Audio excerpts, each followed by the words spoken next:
Alright guys, welcome back to F1 News. On Charles Leclerc's 100th Grand Prix weekend for the Scuderia, he takes pole position at the United States Grand Prix in front of Lando Norris in P2. Max Verstappen all the way down in P6 after an uncharacteristically difficult qualifying session in which he blamed Sergio Perez in part, who still managed to qualify behind him. The Mercedes looking pretty strong with their new upgrades on the car, but Aston Martin seem to have brought downgrades that leave them in a whole world of pain. Very much intrigued to your thoughts on all this chaos. Hit the like button if you enjoy. Subscribe if you're new as always, I'd greatly appreciate it. Let's just dive through things here because it's kind of late here in the UK, but there's plenty to get into. First of all, after the practice session, the Red Bull looked pretty good, no doubt, but it wasn't looking absolutely stellar. And even Helmut Marko says the bumps, very bumpy track here in Kota, were affecting them more than we expected. Hamilton was quick in practice without a mistake at the end of, I think he got blocked maybe in the final sector of his practice run attempt for a fast lap. He would have been very close to, if not faster than Max in practice.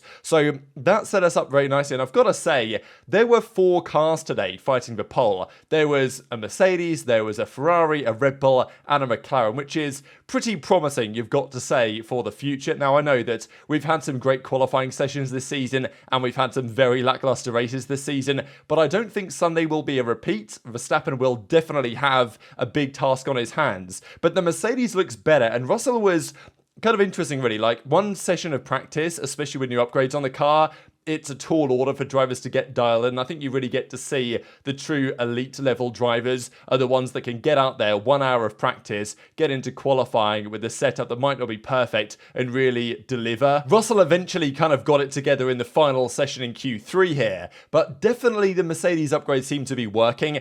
It was a similar story to last year. They brought upgrades to Austin. They took a step. At the time, it wasn't enough of a step to win, but they, maybe the Brazil win again is cooking here like they managed to deliver last year. And quite often when upgrades arrive, there's more in the upgrades than the team is aware of. They haven't fully dialed in the perfect setup yet for those upgrades, especially on a one practice session weekend. So Hamilton was P1 in Q1, then Norris, then Verstappen. But the big talking point of Q1, no doubt, was both Aston Martins out of Q1 here. And I showed you guys the other day the Albert Fabrega simulator data that said Aston Martin were going to be like the 9th quickest team here, and they were going to be basically the slowest car. And I was like, surely not. But apparently this simulator kind of knew what it was talking about, because both Astons out in Q1. This is the first time this has happened to them all the way since last year in Mexico 2022.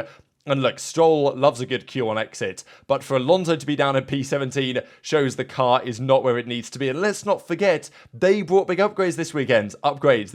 It's what some of you guys often say in the comments. It's like, well, it's not really an upgrade if it doesn't really work. And fair enough, because Aston Martin have brought some serious downgrades this weekend. Again, are they actually okay, but they need time to dial them in? I don't know, but there's so much to say on Aston Martin's decline. It was Mexico 2022. They last went both out in Q1. They've now done it again. And let's not forget, last year, they went from having an absolute tractor at the start of last season to having a pretty good car at the end. If not for some very questionable strategy calls on Vettel's side of the garage, then they would have done pretty well last year. And I'm pretty sure it was Kota last year, wasn't it, where Vettel led a lap. It wasn't for long. He obviously wasn't in contention to win, but he was left out quite late and the other cars pitted and came up behind him, and Vettel was at the front of the grid for a brief moment in that Aston Martin that did pretty well last season. This year, they continue that momentum and absolutely killed it at the start of the season. And now they've fallen off the pace so much. Their car now seems slower than it was at the start of the season. Not just that the other teams have caught up and overtaken, but their car actually seems to have got worse. And as Giuliano De Kessa says, they were a second plus behind Hamilton, completely lost their direction of development, squandering a good base. Rather than upgrades, it seems to bring downgrades. And even Alonso said that it's just a complete write-off. They're going to have to chalk off the weekends and basically just say, look, that was so painful, we should just write off the weekend and use it as a test session, which is, yeah, that isn't a good sign, especially because Alonso got the podiums. He was probably thinking, oh, maybe I can, push for something great here with this team. But that's the thing. Your last season's momentum was positive, and they started this year very well. This season's direction in terms of development and everything is profoundly negative. doesn't, they're not going to come out next season swinging, are they, on this evidence? They clearly don't understand something. My question is, to be honest, whether this car at the start of the season was fully legal, just because the Aston Martin was considered to be the one car that was affected primarily by the flexi wing debacle. The rumor was that even back in Baku, they were starting to get told, look guys, these wings are a bit too flexible for liking, you've got to make some changes here. And then of course they bring in a TD to that effect, and that's certainly not helped Aston, has it? I know that Alonso talked about the new tyre compounds they brought in from Silverstone, but yeah, nonetheless, Aston are going the wrong direction. Whether their car at the start of the season had some things that maybe have now been outlawed, and that could be one of the reasons why, we don't really know. But yeah, it doesn't seem like they are going in a good direction for next year. And also, kind of crazy, Alonso's lap time here in Q1 was 7/10 slower than Stroll's lap time from last year. Now, to be fair, even this year's pole time was 4/10 down on last year's pole time. Kind of confusing, maybe track conditions, surface, temperatures, stuff like this. But still, not exactly showing progress here, Aston Martin at the moment. So they're both out in Q1. This is how things look in Q2 at this point. So Verstappen goes P1, Piastri put in a good lap. Norris got his first lap time deleted, and I did wonder whether this was kind of going to be a bit of a repeat of what we saw back in Qatar, when Norris had the pace for pole on both, I'm pretty sure, to be honest, the sprint qualifying and the main qualifying. Of course, it's back-to-back sprint weekends here, but he got his lap times deleted on both occasions, and there's always going to be track limits issues at this circuit. To be fair, today the drivers did a pretty good job keeping it within the white lines, but there was one, especially in Q3, critical moment that defined, frankly, the entire day. So the end of Q2 came around, and it was looking really tasty on our seat. Now, Perez, by the way, okay, I'm pretty sure he aborted his final lap because he knew he was safe, but he only got through by 200 over Sonoda. Ricciardo was P15, Magnussen P14. I think Hülkenberg said the Haas upgrades are actually pretty good, but he just didn't capitalize on them. So we'll see if that remains true, but usually quali is their strength more than the race. I'm not really sure on that one. Fair play to Alfa Romeo as well, because P12, P13 is solid work, and Alpine seemed to have made a step as well this weekend. But Perez was, again, 200 off being out in Q3, but he did make it. So congratulations to Checo on a weekend where he does need to deliver.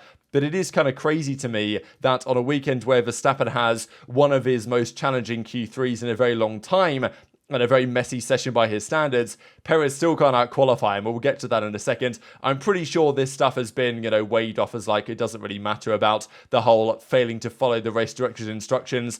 They do it on the maximum delta lap time. They don't really seem to enforce it much, but it's intended there as a guide, I suppose. And this is where Q3 got really tasty, right? So Leclerc put it P1. Hamilton was actually up on Leclerc until the final sector, where he lost 2/10 in Sector 3. So the Mercedes was flying, especially in, it seemed like, Sector 1, Sector 2. Sector 3 was a bit more of a challenge, and obviously Hamilton was on the radio thinking, all right, how can I find this time? And he probably tried to make some adjustments to find more in Sector 3, because if you watch Hamilton's onboards, the tyres seem to be overheating and basically dead by the final couple of corners. So maybe the compromise Hamilton thought to was, all right, let me ease off a little bit in Sector 2, and then I might have more tyre left for Sector 3 in terms of, not overheating as much. That might have been his strategy for the final lap. I will also mention, while I remember, Verstappen, and honestly the Red Bull in general, was great in Sector 1, absolutely flying, but in Sector 2 was definitely down on the Ferrari.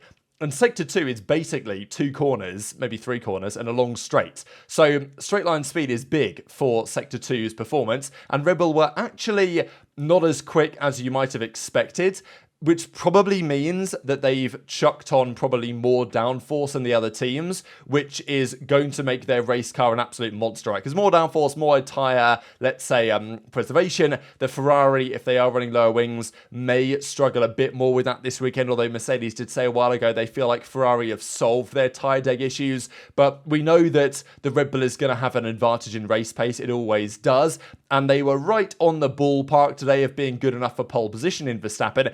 when a race like Suzuka happens, where Verstappen puts it on pole by 5 tenths, and the Red Bull already has another few tenths in race pace on the field anyway, it's just so over. But when Verstappen is actually having to fight for pole and it's close, then the race weekend can be interesting if Verstappen doesn't put it on pole. Now, this first lap, he was 2.5 tenths off. A big chunk of that was in the final couple of corners. He actually ran wide, had a bit of an oversteer moment at the very final corner, and he believes, and it probably was caused by a bit of dirty air from the car in front, because final couple of corners, absolutely on a limit, bit of dirty air, bit of downforce loss, that's going to cost you time. And turns out the car in front of him was Sergio Perez's teammate. Now, I don't think he's necessarily blaming Perez, but really he's blaming his team, right? Because he's like, look, set it up so that Perez is on his way for his lap sooner than I'm getting to the final couple of corners. And Verstappen was fuming about this, to be fair, because, you know, that kind of poor lap from Verstappen, partly because of those final couple of corners, put the pressure on him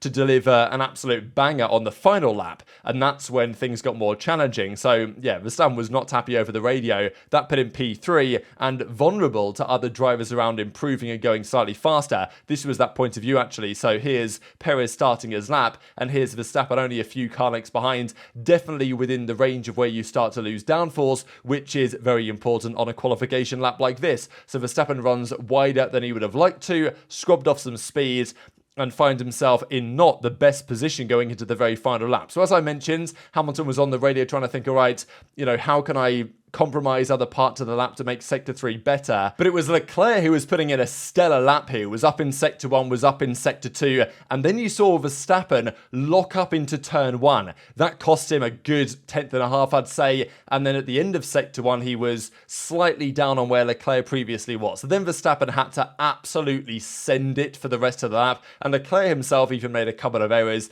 as did Norris, and, you know, Hamilton as well improved, but didn't quite improve enough. Maybe he feels like he wasn't quite on the limit as much as he could have been, but Verstappen absolutely was on the limit, sent it in Sector 2, and then the final couple of corners knew he needed to find time, so he completely sent it in and went over track limits. This was, when you watch it live, I thought it was pretty obvious. It was quite close from this angle, but it was clear that he was out. His lap time was deleted, and Charles Leclerc takes pole. Hamilton eventually was P3 behind what it was a great lap from Norris. From Norris to be able to pull out that lap when it mattered, given the fact that, you know, his pace was good, the McLaren was obviously going to be good, but it wasn't necessarily going to be right there. For Norris to pull out that lap and go P2 in front of Hamilton, Sainz P4, Russell, to be fair to him, somehow found some pace and, you know, was only a couple of tenths of Hamilton in the end. Verstappen then P6. So Russell finding pace put himself P5 in front of Verstappen. Gasly, and this is what I'm saying about the Alpines, fair play to those guys.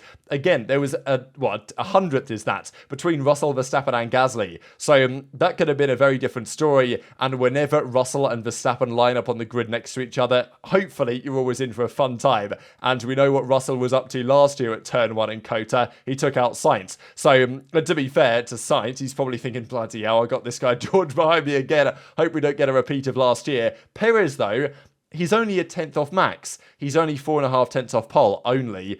But that's still not good enough, right? If you're Perez, you know, still, Verstappen had a horrible Q3, and Perez is still barely squeaking into Q3 and getting P9. So it's not the best. It's not Perez's worst day, and he talked about setup and some other things as well. But every weekend here, we're talking about, oh, well, can Hamilton get P2 in the championship? And on this evidence, it's definitely possible, isn't it? I mean, Hamilton's here P3. If he doesn't have any incidents, should score good points come Sunday. And Verstappen definitely has a tall order coming here from P6. Now, can he win from P6? Yes, he's won from P6 before. I don't know if Verstappen's won from P5 before, so he would, I'm sure, would have quite liked the chance to start from P5. But this race in the last decade has never been won by a driver that hasn't started on the front row. There is a very good chance that changes, but this is a very exciting grid. Now, the whole sprint thing tomorrow just completely makes you a bit confused, doesn't it? Because there's sprint quali, then there's the sprints, and then you've got to remember that actually this is the grid for Sunday. But so I'm glad that it is the grid for Sunday, because it is a very exciting grid, and I'm sure Hamilton's pretty happy that Russell is here, at least with him, because, you know, let's say Russell can stay ahead of Verstappen and maybe hold Verstappen up for a while. Hamilton, I'm sure, feels pretty confident that he might have the better of the guys ahead of him on race pace. We'll see what happens in the race. I'm sure Hamilton would have preferred to be P2 here, but still, it's not the end of the world for the Mercedes guys, nor for Norris, but he doesn't really have any teammate support. And look, last year the Ferrari was quick here, but in the race they were kind of nowhere to be found. Feel kind of bad for poor Leclerc as well, because Xavi on the radio said lap time deleted for Verstappen, and Leclerc thought, oh my, lap time deleted, you got to be kidding me. And then he said for Verstappen, he was like, oh my god, please don't give me a heart attack like that, engineer. So maybe he won't be doing that one again. A couple of quick reactions. Russell was pleasantly surprised to actually get where he got. Challenging day, he says, off the pace, don't really know why, but put it together for Q3. Hamilton, of course, feels confident that maybe they can get something done on the Sunday, but we're really going to see who's got the pace in these conditions on this track in race trim tomorrow in the sprint.